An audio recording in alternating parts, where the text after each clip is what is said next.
ध्रुव बोले, प्रभु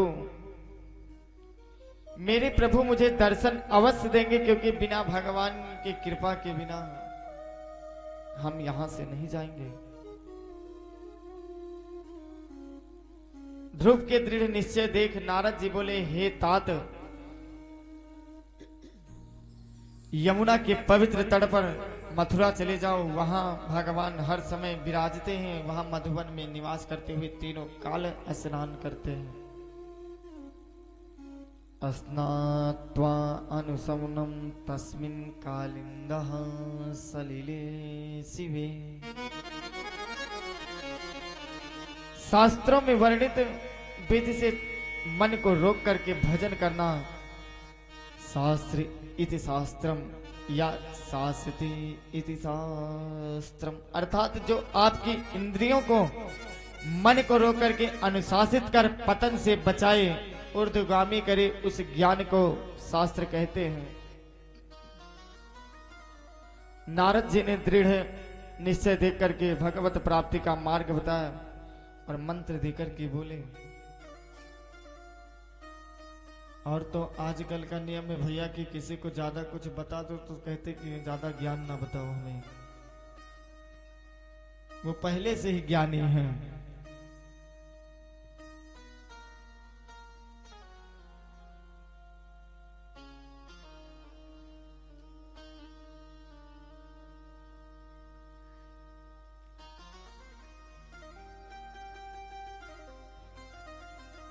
देखिए, जिसके अज्ञान का नाश हो गया,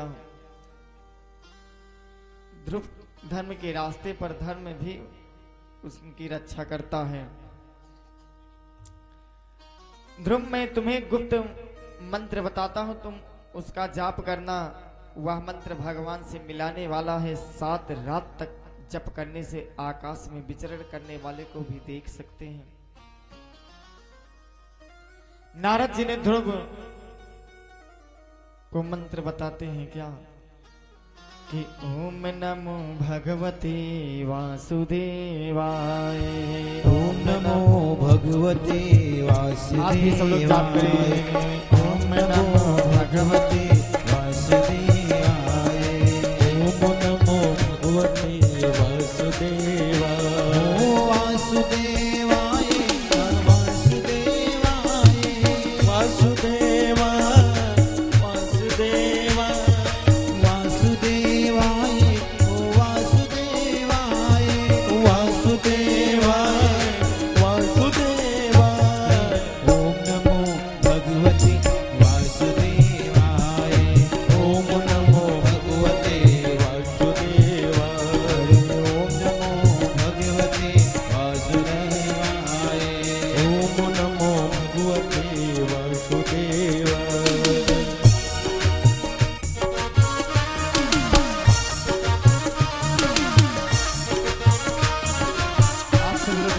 ताली बजाते हुए जाप करेंगे। लेकिन ध्रुव जंगल में ही मंत्र का जाप करने को तपस्या में लगे हैं सत्य को पाने के लिए।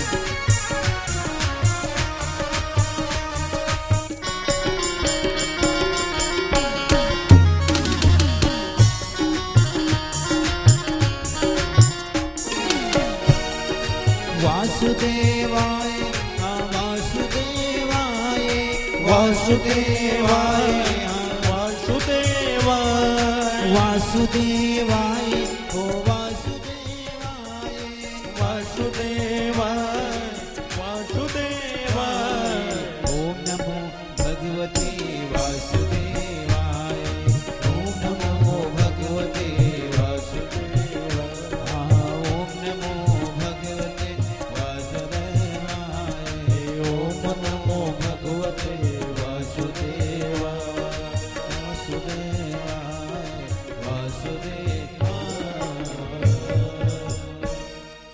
और जैसे ही इतना मंत्र दिए, ओम नमो भगवते वासुदेवाय, ध्रुव जी ने नारद जी के परिक्रमा करके पुष्प भेंट किए और ध्रुव वही गुरु मंत्र जाप करके मधुवन को चल दिए कि गुरु बिन भव निधि तरई न कोई, जो बिरंचि शंकर साम हो।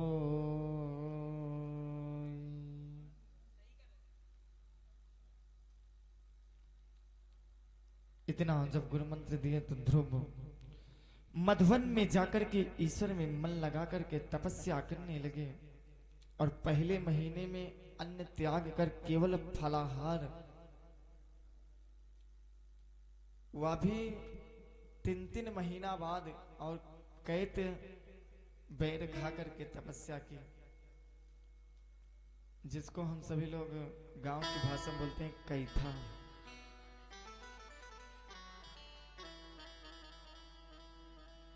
और दूसरे महीने में 6 दिन बाद सूखे पत्ते चबा करके ही तपस्या में लीन रहे, और चौथे महीने में 12 दिन बाद केवल वायु का आहार करके तप करने लगे। अब उसी जंगल में केवल हवा पी करके रह रहे हैं ध्रुव जी।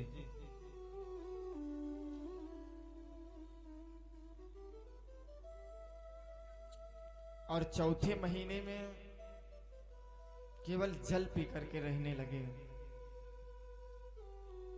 और 5वें महीने में भगवान का ध्यान रख करके श्वास जीत पर एक पैर से खड़े हो गए और मन को चारों तरफ से खींच करके हृदय में भगवान का ध्यान करने लगे।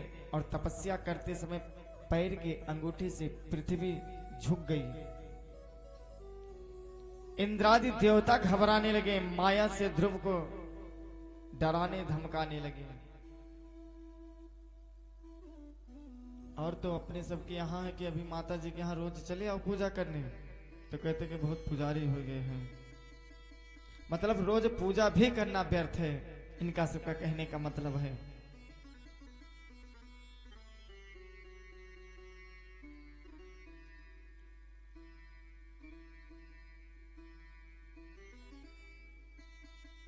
संत लवार चोर मुनि ज्ञानी, जैसे आपन तस दूसर जानी। सारे देवता मिलकर के भगवान के पास गए और प्रार्थना करने लगे कि सारी सृष्टि का श्वास रुक गया है। भगवान बोले, देवताओं, मृत्यु लोक में ध्रुव तपस्या कर रहे हैं और उनका मन मुझ में रम गया है और मुझ में मिलने जा रहे हैं। इसी से प्राणियों की प्राणवायु रुक गई और हमारे भक्तों के भक्ति का अनोखा रंग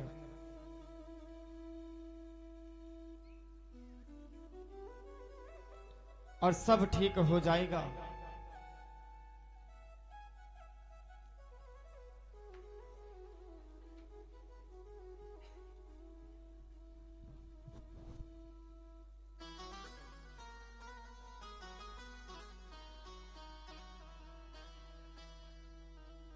और जिन पर प्यारों पर है देववृंद, वो खास इनायत सदगुरु की, और उनकी ही संदेशता जाता है और वे ही बुलाए जाते हैं।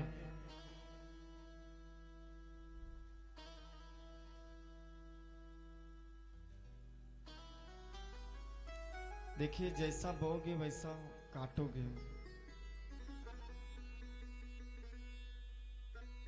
हे देवताओं, ध्रुव जी ने तो कष्ट झेल करके तपस्या की, मुझे उसका फल तो देना ही है।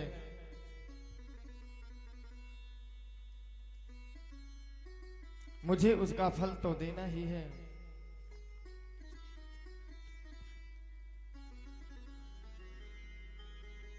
Difficulties make the man to find way. कठिनाई से निकल करके मनुष्य पूर्ण बनाता है। भगवान ने गरुड़ पर बैठ करके मधुवन में आकर के ध्रुव के पास गए और प्रत्यक्ष रूप से, मन में आंतरिक रूप से उसे दर्शन दिए। जब ध्रुव जी ने नेत्र खोले तो सामने भगवान दिखे। ध्रुव पैरों से लौट गए।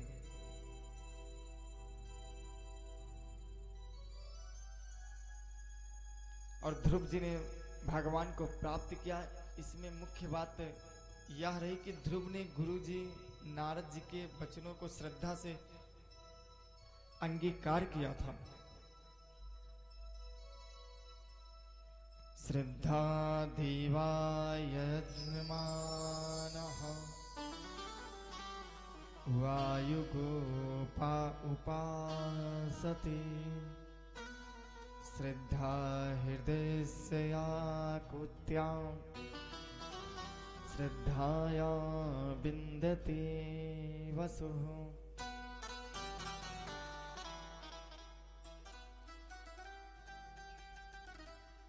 श्रद्धा हृदय की भावना का प्रतीक है। इससे मनुष्य का जीवन सफल होता है और परम धन प्राप्त करके सुखी हो जाता है।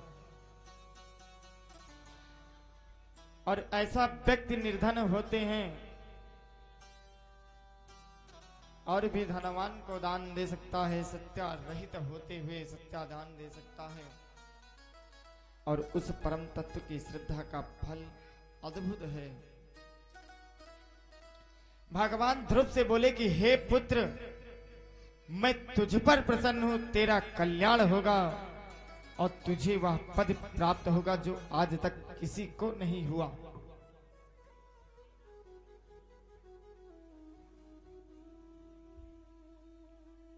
मेरा बहुधाम समस्त लोकों से नमस्कृत सप्त ऋषियों से ऊपर, जहां पहुंचकर कोई प्राणी फिर वापस नहीं होता।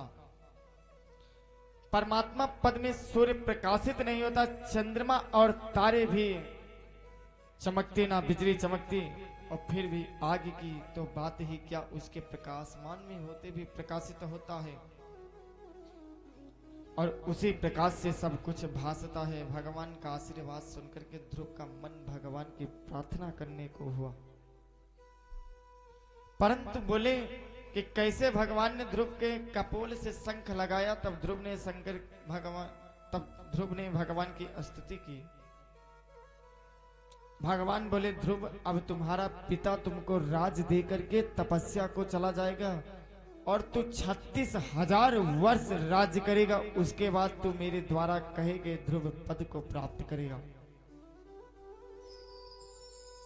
ध्रुव वहां से नगर में आकर के सबके हाथ बड़े ही सम्मान से रहने लगे। बड़ा होने पर पिता उनको राज सिंहासन पर आसीन करके तपस्या को चले गए, सारी ममता त्याग दी। और ध्रुव ने शिशुकुमार प्रजापति की पुत्री भ्रमी के साथ विवाह किया और उससे कल्प तथा वत्सर नाम के 2 पुत्र हुए।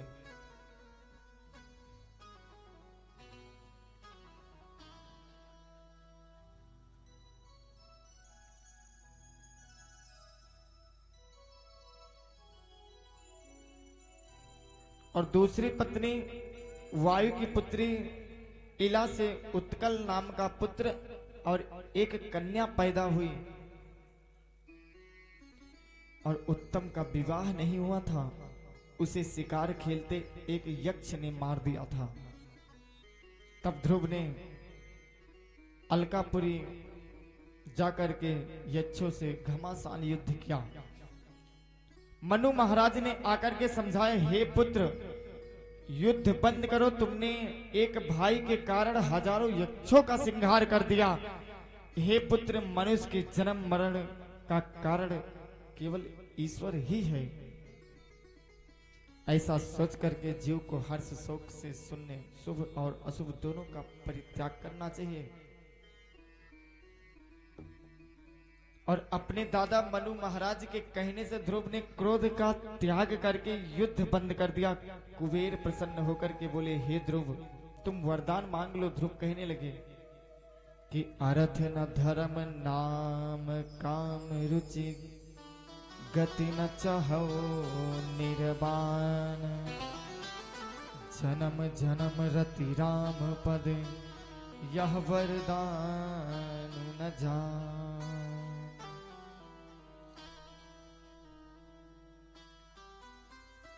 कुबेर वरदान देकर के चले गए। भगवान की कृपा से सब संभव है। और जिसने इंद्रिय प्राप्त की समस्त इच्छाओं का दमन कर दिया है। इच्छाओं से रहित जिसने सारी ममता त्याग दी और अहंकार रहित है, वही वास्तविक शांति प्राप्त कर सकता है।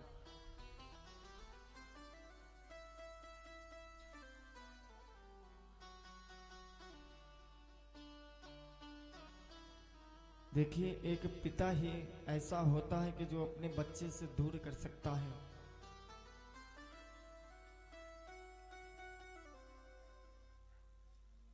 और जब बच्चे को अपने पास से दूर कर देता है तो वो किसी ना किसी दिन किसी से आगे बढ़ करके जब वो माता पिता के पास में आते हैं तो बहुत खुश होते हैं।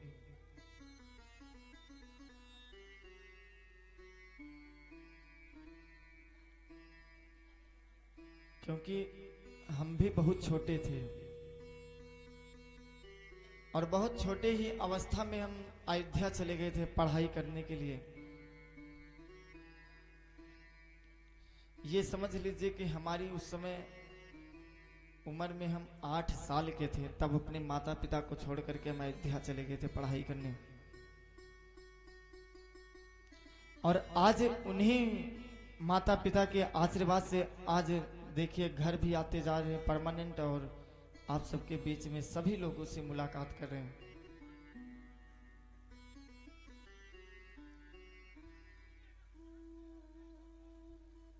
कि हमारी माई जैसन केहू के माई ना होई, हमारी माई जैसन